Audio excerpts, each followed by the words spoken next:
Berapa lama waktu yang diperlukan roket untuk sampai ke bulan atau Mars? Untuk mengetahui jumlah waktu yang diperlukan satelit atau pesawat luar angkasa untuk mencapai bulan dan Mars, maka kita perlu tahu hal yang satu ini terlebih dahulu. Jumlah waktu yang dibutuhkan bagi satelit atau pesawat luar angkasa untuk sampai di bulan dan Mars tergantung terhadap launch window. Launch window adalah saat yang tepat untuk meluncurkan atau mendorong satelit, kapsul, atau pesawat luar angkasa ke tujuan yang ingin dicapai. Dan ini adalah ilustrasi dari launch window. Jika dilihat, garis biru adalah planet bumi, garis hijau adalah planet Mars, dan garis ungu adalah satelit atau pesawat luar angkasa. Planet yang mengitari semuanya memiliki orbit yang berevolusi mengelilingi matahari, berdasarkan hukum Kepler ketiga, yang berbunyi, kuadrat periode suatu planet sebanding dengan pangkat 3 jarak rata-ratanya dari matahari. Ini artinya, semakin dekat sebuah benda angkasa mengorbit atau berevolusi, maka semakin cepat pula kecepatan berevolusinya mengelilingi benda angkasa yang diorbit atau yang sedang dikelilingi. Nah, jika kita melihat planet bumi dan planet Mars, jarak antara matahari dan planet bumi lebih dekat 147,96 km. Jika dibandingkan dengan jarak antara Mars dan matahari, yaitu 229,61 km. Karena hal itu, pastinya kecepatan revolusi bumi mengelilingi matahari lebih cepat 30 km per detik daripada kecepatan revolusi planet Mars mengelilingi matahari yang hanya 24 km per detik. Karena kedua planet ini berevolusi mengelilingi matahari, dibutuhkan waktu dan saat yang tepat untuk meluncurkan satelit.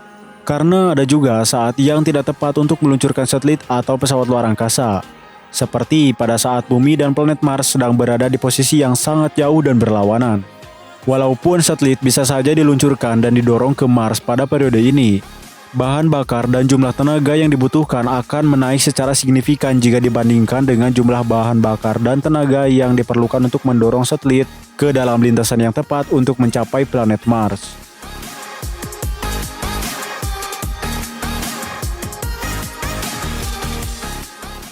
Nah, jika kalian sudah melihat gambar ilustrasi tadi, semakin sedikit tenaga dan semakin efisien bahan bakar yang diperlukan untuk mendorong satelit ke dalam lintasan yang tepat untuk mencapai Mars. Jadi, launch window adalah waktu yang tepat untuk meluncurkan dan mendorong satelit atau pesawat luar angkasa.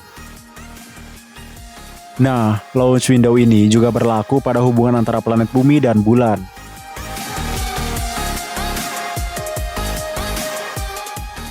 Kembali ke pertanyaan. Untuk mencapai bulan, maka waktu yang berhasil dicapai oleh misi Apollo 11 adalah 4 hari 6 jam 45 menit. Sementara yang tercepat diperoleh oleh pesawat luar angkasa New Horizon, yaitu 8 jam 35 menit.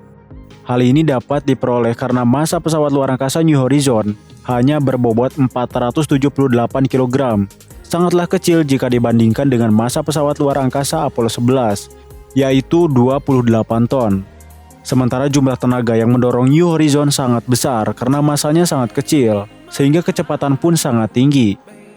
Bahan bakar dan tenaga yang dibutuhkan untuk mencapai bulan adalah sekitar 3,6 km per detik sampai 4 km per detik, atau 3.600 meter per detik sampai 4.000 meter per detik. Sementara untuk mencapai planet Mars, rekor waktu yang paling cepat untuk mencapai Mars adalah 6 bulan 21 hari. Rekor ini berhasil dicapai oleh pesawat luar angkasa InSight yang diluncurkan pada tanggal 5 Mei 2018 dan berhasil mendarat di planet Mars pada tanggal 26 November 2018. Walaupun dibutuhkan waktu yang lama untuk mencapai Mars, di masa depan manusia pasti akan bisa mencapai planet Mars dalam waktu yang lebih singkat. Bahan bakar dan jumlah tenaga yang dibutuhkan untuk mencapai planet Mars adalah 4,3 km per detik atau sekitar 4.300 meter per detik.